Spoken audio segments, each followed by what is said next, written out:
রোজায় ভাজা পোড়ার সাথে সাথে সস কিন্তু প্রচুর খাওয়া হয়।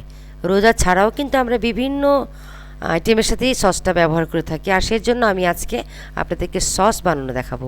আর তার জন্য আজকে আমি নিয়েছি এখানে 5 কেজি টমেটো, একদম টসটসে বড় বড় সাইজের দেশি টমেটো নিয়েছি, একদম মাংসযুক্ত টমেটোগুলো। আর সাথে দিয়েছি আমি 5টা রসুন, এগুলোর কোয়া বের করে নিয়েছি আমি ঠিকমতো, একদম খোসাগুলি ফেলে দিয়েছি।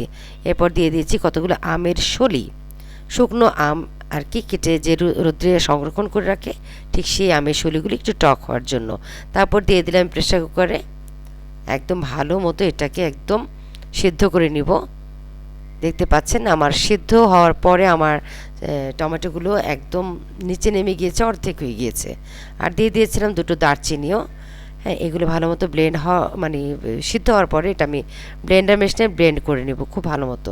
আমি অবশ্যই এখানে খোসাটা ফেলিনি, কারণ ব্লেন্ডার মেশিনে আমার খোসাটা একদম গলে যাবে। দেখতে পাচ্ছেন যে আমি কত সহজেই আমি টমেটো সসটা বানিয়ে ফেলবো, আর প্রতি বছর আমি এভাবে টমেটো সস বানিয়ে ফেলি একদম খুব সহজেই। কারণ যে পরিমাণ সস আমার বাসায় খাওয়া হয়, এটা যদি বাসায় না বানে তাহলে আমি আসলে এটা মানে পোষাতে পারি না, সত্যি কথা বলতে, যে এত সস আমরা কিনে আসলে কুলাতে পারবো না। তাই আমি বাসায় সস বানিয়ে ফেলি। তো আমি সবগুলো টমেটো এখানে ব্লেন্ড করার পরে দিয়ে দিয়েছি আমি লবণ, আর চিনি দিয়ে দেবো প্রায় 2 কাপের মতো আমি চিনি দিয়ে দিচ্ছি। পরে যদি আবার খেয়ে যদি দেখি যে না আরও প্রয়োজন হবে, তখন আমি আবার দেব। তো আমি এখানে দিয়ে দিচ্ছি কর্নফ্লাওয়ার।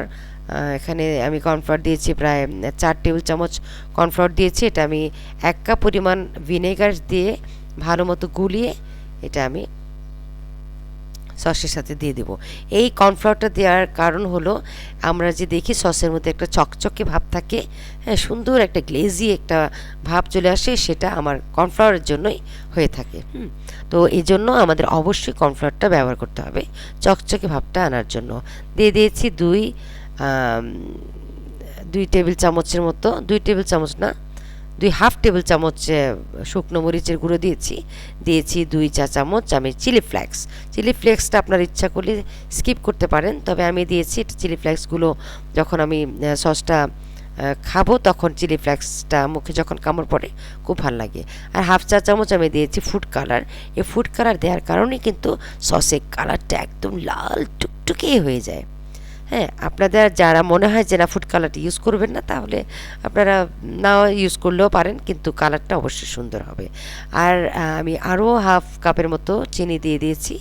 এটা টেস্ট বুঝে আপনি চিনিটা দিবেন, আপনি দেখে নেবেন যে আপনার টমেটোর পরিমাণ অনুযায়ী কতটুকু চিনি লাগে, সেটা খেয়ে খেয়ে বোঝা যাবে। তো আমার সসটা বানানো কমপ্লিট, একদম আঠালো আঠালো একটা সস হয়েছে, এবং সবশেষে আমি এটা রোদ্রে শুকিয়ে দিয়েছি এর পরের দিন যখন ঠান্ডা হয়ে গিয়েছে। কারণ অতিরিক্ত যে একটা জলীয় বাষ্প থাকে, সেটা রোদ্রে যখন টেনে নিয়ে যায় তখন এটা অনেক দিন ভালো থাকে। শেষমেশ আমি এই সস দিয়ে নুডলস এবং ফ্রেঞ্চ ফ্রাইড পরিবেশন করে দিয়েছি বাচ্চাদেরকে। দেখেন কত সুন্দর হয়েছে আমার এই সসটা। সবাই ভালো থাকবেন, আল্লাহ হাফেজ।